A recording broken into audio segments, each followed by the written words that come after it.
নমস্কার বন্ধুরা, আজ আমি আপনাদের সাথে ভেন্ডির একটা ভীষণ সুন্দর রেসিপি শেয়ার করব, যেটা স্বাদ হবে এত সুন্দর, রুটি বা ভাত দুটোর সাথেই খেতে পারবেন।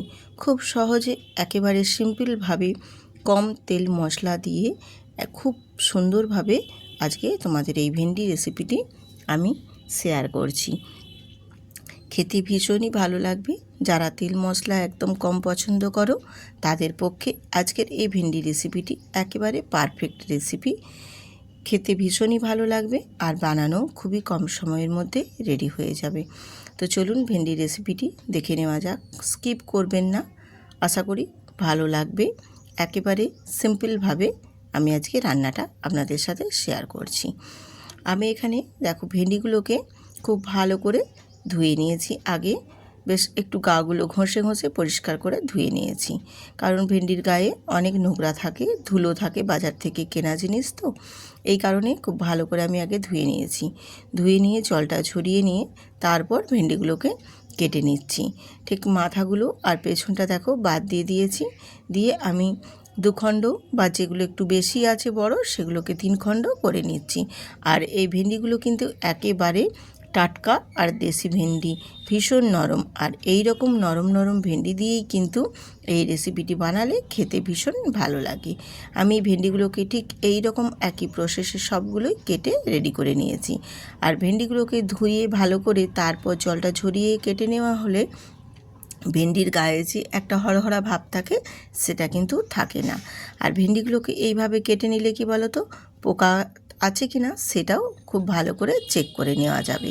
তো ভেন্ডিগুলো আমার কেটে রেডি করে নিয়েছি। এবারে আমি ওই ভেন্ডির সাথে একটা আলু দেব। একটা মিডিয়াম সাইজের আমি আলু নিয়েছি, আর এই আলুটাই এখানে আমি দিচ্ছি। তোমরা চাইলে যদি আলুর পরিমাণটা একটু বাড়িয়ে নিতে চাও তাহলে সেখানে পরিমাণটা আর একটু বাড়িয়ে নেবে। আর আলুটাকেও আমি দেখো বেশ লম্বা লম্বা করে কেটে নিচ্ছি, ভেন্ডির মতো। ভেন্ডি যেরকমভাবে আমি কেটেছি সেই রকম আলুটাও যদি একই রকম থাকে তাহলে রেসিপিটি বানানো এবং খেতে দুটোই কিন্তু বেশ ভালো লাগে। আমার আলুটাও দেখো বেশ লম্বা লম্বা করে কেটে নিয়েছি। এবার আলুটাকেও ধুয়ে নেব। ধুয়ে আলু আর ভেন্ডি দুটোই রেডি করে রেখে নিয়েছি। এবারে চলে এলাম গ্যাসেতে। আর গ্যাসেতে একটা ফ্রাই প্যান বসিয়ে অল্প পরিমাণে আমি একদম তেল দিয়েছি। দেখো তেলের পরিমাণটা দেখে নিশ্চয়ই বুঝতেই পারছো কতটা পরিমাণে তেল দিয়েছি। আর এই অল্প তেলেই কিন্তু আজকে এই ভেন্ডি রান্নাটা আমি কমপ্লিট করব। আর এই তেলের মধ্যেই দিয়ে দিয়েছি একটা শুকনো লঙ্কা আর হাফ চামচ 5 ফোড়ন, ফোড়নের জন্য দিয়ে খুব ভালো করে একটু ভেজে নেবে। আর ভেজে নেওয়ার পর দেখবে 5 ফোড়নের একটা মিষ্টি গন্ধ বেরিয়ে আসবে। তারপর আমি সবজিগুলো এখানে অ্যাড করে দেব, মানে ভেন্ডি আর আলুটা আর কি, দিয়ে একটু নাড়াচাড়া করে নেব। তো আমি রূপা, ব্লগস উইথ রূপা চ্যানেলে আপনাদের সবাইকে স্বাগত জানিয়ে আজকে একেবারে সিম্পল এবং সহজভাবে একটি ভেন্ডি রেসিপি শেয়ার করছি, যেটা গরম ভাতের সাথে বলো, রুটির সাথেই বলো, খেতে কিন্তু খুবই অসাধারণ লাগে। আর যারা একটু কম তেল মশলা দিয়ে পছন্দ করো তাদের জন্য একেবারে পারফেক্ট আজকের এই রেসিপিটি। ভেন্ডিগুলোর সাথে এবারে আমি দিয়ে দেব স্বাদ মতো নুন, আর দেব হলুদের গুঁড়ো, আর সামান্য একটু লঙ্কার গুঁড়ো। লঙ্কার গুঁড়োটা আমি একেবারেই অল্প দেব। আর যদি তোমরা ঝালটা বাড়াতে চাও সেক্ষেত্রে আর একটু বাড়িয়ে নেবে, বা কাঁচা লঙ্কাও এখানে অ্যাড করে দিতে পারো। আমি যেহেতু কাঁচা লঙ্কা দেবো তার কারণেই ঝাল লঙ্কার গুঁড়োটা একদম অল্প দিয়েছি। দিয়ে খুব ভালো করে এবারে ভেন্ডিটা আমি ভেজে নেব। এইরকমভাবে একটু নাড়াচাড়া করে আমি ভেজে নেব আর একটু ঢাকনা দিয়ে দেব, তাহলে ভেন্ডিগুলো খুব তাড়াতাড়ি নরম হয়ে যাবে আর ভাজাটাও বেশ সুন্দরভাবে হবে।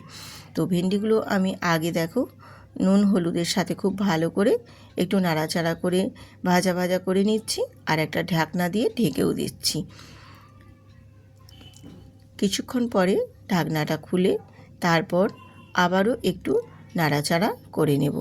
এই রকমভাবে ভেন্ডিগুলোকে একটু কষিয়ে নিলে ভেন্ডির যে একটা সবুজের যে একটা গন্ধ থাকে সেই গন্ধটা চলে যাবে, আর ভেন্ডিগুলোও বেশ হালকা করে ভাজা হয়ে যাবে।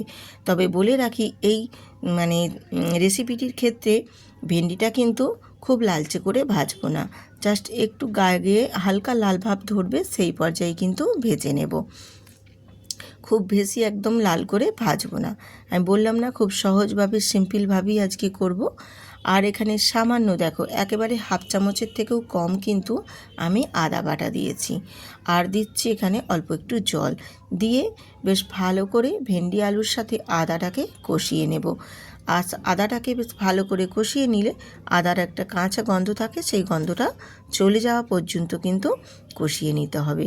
এই রকমভাবে আদা বাটা দিয়ে একদম অল্প মশলা অল্প তেল দিয়ে এই ভেন্ডি রেসিপিটি বানিয়ে দেখবেন, খেতে ভীষণ ভালো লাগে। আর সব সময় সব ক্ষেত্রেই যে হিজিবিজি মশলা দিয়ে রান্না করলেই ভালো হয় তা নয়, এমনি সিম্পলভাবেও রান্না করলে কিন্তু খেতে ভীষণ ভালো লাগে।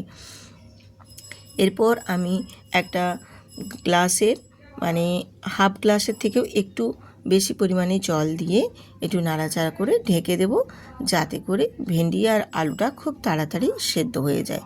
ভেন্ডি একটু ঢাকা দিয়ে কষিয়ে নিয়েছি, সেদ্ধ হয়ে যাবে, আলুটা যাতে খুব ভালো করে সেদ্ধ হয়ে যায়। আর এখানে আমি একটা কাঁচা লঙ্কাও অ্যাড করে দিয়েছি, তোমরা চাইলে আর একটু বাড়িয়ে নিতে পারো। আমি বললাম না ঝালের পরিমাণটা আমি কমই রাখবো, তার জন্য আমি একটা দিয়েছি। দিয়ে এবারে ঢেকে দেওয়ার কারণে আলু আর ভেন্ডিটা দেখো বেশ সুন্দর করে সেদ্ধ হয়ে গেছে, আর জলটাও অনেকটা পরিমাণে বেশ শুকনো শুকনো হয়ে গেছে। ঠিক এই পর্যায়ে আমি এবারে ভেন্ডি রেসিপিটি রাখবো।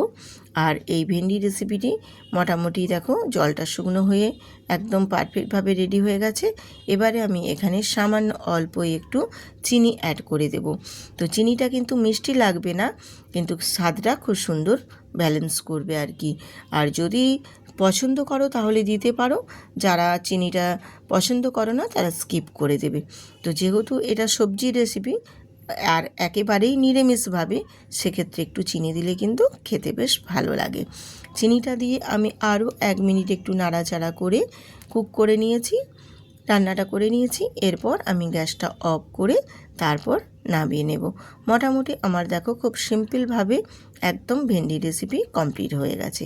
এবারে আমি নামিয়ে নিচ্ছি, আর নামিয়ে তারপর তোমাদের দেখিয়ে দেব যে এইভাবে যদি কম সময়ের মধ্যে কম উপকরণ দিয়ে বাড়িতে থাকা সমস্ত কিছু দিয়ে বানিয়ে নেওয়া যায় এই রকম সিম্পল ভেন্ডি রেসিপি, তাহলে কিন্তু ভাত বা রুটি দুটোর সাথেই খেতে ভীষণ ভালো লাগে।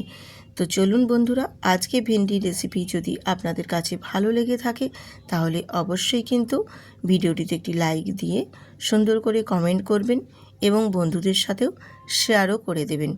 আর যেসব নতুন বন্ধুরা আমার আজকে ভিডিওটিতে ভিজিট করেছেন অবশ্যই কিন্তু চ্যানেলটিতে সাবস্ক্রাইব করে বেল আইকনটি প্রেস করে দেবেন, তাহলে নিত্য নতুন আরও রেসিপি আমি দেওয়া মাত্রে পৌঁছে যাবে আপনাদের কাছে।